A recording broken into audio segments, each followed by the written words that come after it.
نحمده ونصلي على رسوله الكريم أما بعد فأعوذ بالله السميع العليم من الشيطان الرجيم من حمزه ونفخه ونفاسه بسم الله الرحمن الرحيم يا أيها الذين آمنوا استجيبوا لله وللرسول إذا دعاكم لما يحييكم صدق اللہ العظیم۔ قرآن کریم اپنے پیروکاروں کے لیے سرمایہ حیات ہے۔ اللہ رب العزت نے قرآن کریم کے اندر ارشاد فرمایا یا ایھا الذین آمنوا استجیبوا، اے ایمان والو تم اللہ اور اس کے رسول کا کہا مانو، ان کی ہر بات مانو، اذا دعاکم لما یحییکم، جب وہ تمہیں اس کی طرف بلائیں جو تمہیں زندگی بخشتا ہے۔ لما یحییکم، اس کی ضمیر قرآن مجید کی طرف لوٹ رہی ہے کہ جب تمہیں بلایا جائے تو تم لبیک کہو، قرآن کی دعوت کو مانو، اللہ رب العزت کے احکامات پر عمل پیرا ہو جاؤ۔ اللہ رب العزت کے فرمان لما یحییکم کے بارے میں حضرت قتادہ رضی اللہ تعالی عنہ فرماتے ہیں یہ زندگی بخشنے والی چیز قرآن کریم ہے، اور اس میں دنیا اور آخرت کی باوقار زندگی، اعتماد، بھروسہ، نجات اور عصمت ہے۔ اس قرآن مجید کی وجہ سے حقیقی زندگی، پاکیزگی اور اسی شخص کی زندگی اور پاکیزگی ہے جو اللہ رب العزت اور اس کے رسول کا ظاہری اور باطنی کہا مان لیتا ہے۔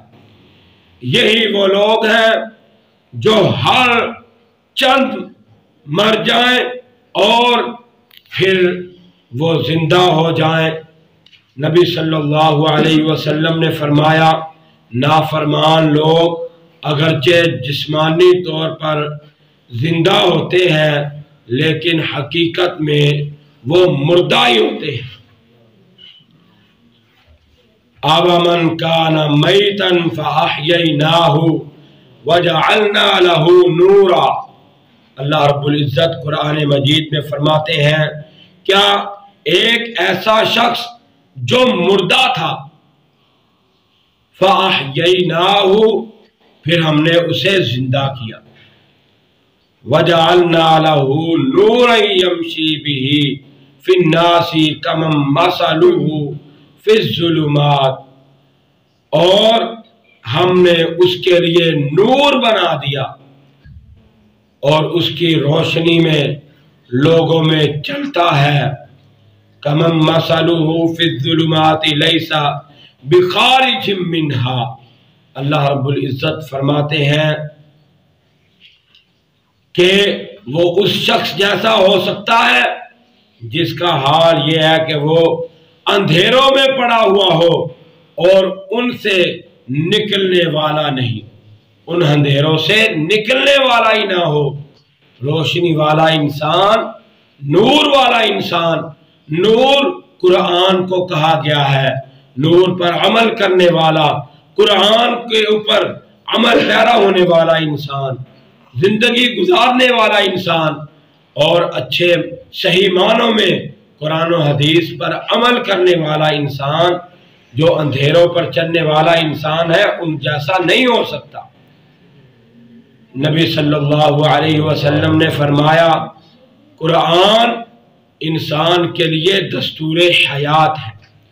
جب انسان قرآن پڑھتا ہے، اس کا ترجمہ پڑھتا ہے، قرآن و حدیث کی تعلیمات حاصل کرتا ہے، اللہ رب العزت قرآن کی وجہ سے اس کے سینے کے اندر جو ہے ایک روشنی پیدا کر دیتے ہیں، ہدایت کا سرچشمہ بنا دیتے ہیں، اور یہ انسان آہستہ آہستہ قرآن و حدیث کی طرف، اللہ کے احکامات کی طرف، قرآن کی طرف لپکتا ہے اور صحیح معنوں میں ہدایت یافتہ بن جاتا ہے۔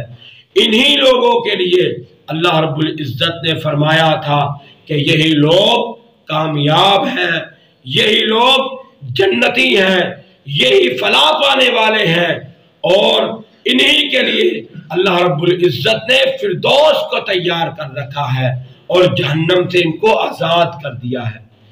اس لیے ہمیں بھی چاہیے کہ ہم قرآن پڑھیں، قرآن مجید کی تعلیمات حاصل کریں، قرآن کا ترجمہ پڑھیں، نبی صلی اللہ علیہ وسلم کے احکامات کو پڑھیں، ان پر عمل کریں اور اپنی زندگی کو سنوار لیں۔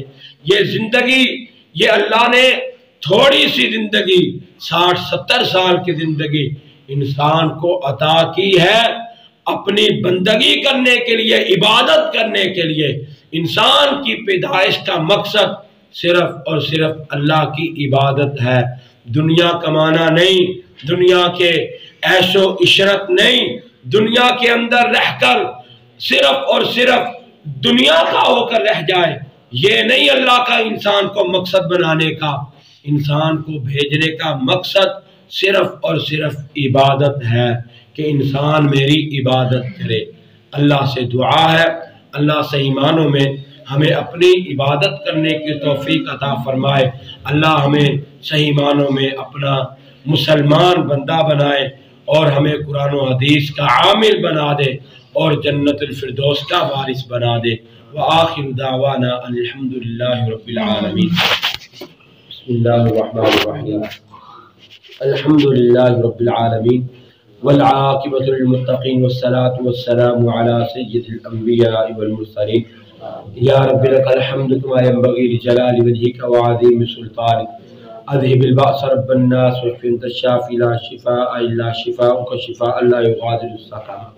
اللهم اشفنا فإن خير الشافعين، اللهم اشف مرضنا ومرضى المسلمين، اللهم ارزقنا فإن خير الرازقين، اللهم اكفنا بحلالك عن حرامك واغننا بفضلك عمن سواك، اللهم أجرنا من النار، اللهم إنا نسألك الجنة الفردوس، اللهم إنا نسألك الجنة الفردوس، اللهم إنا نسألك الجنة الفردوس، اللهم اغفر لنا وللمؤمنين والمؤمنات والمسلمین والمسلمات۔ اے میرے اللہ ہمارے بیماروں کو شفاء عاجلہ کاملہ نصیب فرما۔ اے میرے اللہ رشتہ دار عزیز و اقارب جو بھی مسجد میں نمازی، اے میرے اللہ جہاں جہاں بھی بیمار ہیں، اے میرے اللہ سب کو شفاء عاجلہ کاملہ نصیب فرما۔ اے میرے اللہ سب کو صحت و لمبی زندگی عطا فرما۔ اے میرے اللہ ہمیں زندگی کے اندر زیادہ سے زیادہ نیکیوں کے انبار جمع کرنے کی توفیق عطا فرما۔ اے میرے اللہ گناہوں سے بچنے کی توفیق عطا فرما۔ اے میرے اللہ پچھلی زندگی کے اندر جو ہم سے صغیرہ کبیرہ گناہ سرزد ہو گیا، میرے اللہ اپنی رحمت سے ہمارے گناہوں کو معاف فرما۔ اے میرے اللہ معافیوں کے قلم پھیر دے۔ اے میرے اللہ ہمارے گناہوں کو معاف فرما دے۔ اے میرے اللہ ہمیں گناہوں سے نجات عطا فرما۔ اے میرے اللہ برائیوں سے بچنے کی توفیق عطا فرما۔ اے میرے اللہ ہمیں نیکیاں کرنے کی توفیق عطا فرما۔ اے میرے اللہ تم ہمیں ایسا بنا دے کہ ہم تجھے پسند آ جائیں۔ اے میرے اللہ ہمیں جنت الفردوس عطا فرما دے۔ اے میرے اللہ بغیر حساب و کتاب کے جنت الفردوس کے اندر نبی صلی اللہ علیہ وسلم کا ساتھ نصیب فرما دے۔ اے میرے اللہ نبی علیہ السلام کے ہاتھ سے قیامت والے دن حوض کوثر کا جام نصیب فرما۔ اے میرے اللہ نبی علیہ السلام کی شفاعت نصیب فرما۔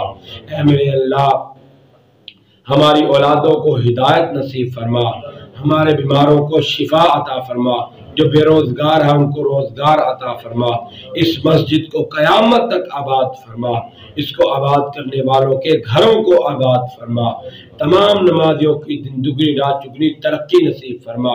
اے میرے اللہ ہماری اولادوں کو ہدایت نصیب فرما، اولادوں کو نیک بنا، ماں باپ کے لیے آنکھوں کی ٹھنڈک بنا، برائیوں سے بچنے کی توفیق عطا فرما، ہماری دنیا اور آخرت کو بہتر بنا، ہمیں قرآن و حدیث پر عمل کرنے کی توفیق عطا فرما۔ سبحان ربک رب العزت عما یصفون وسلام علی المرسلین والحمد للہ رب العالمین۔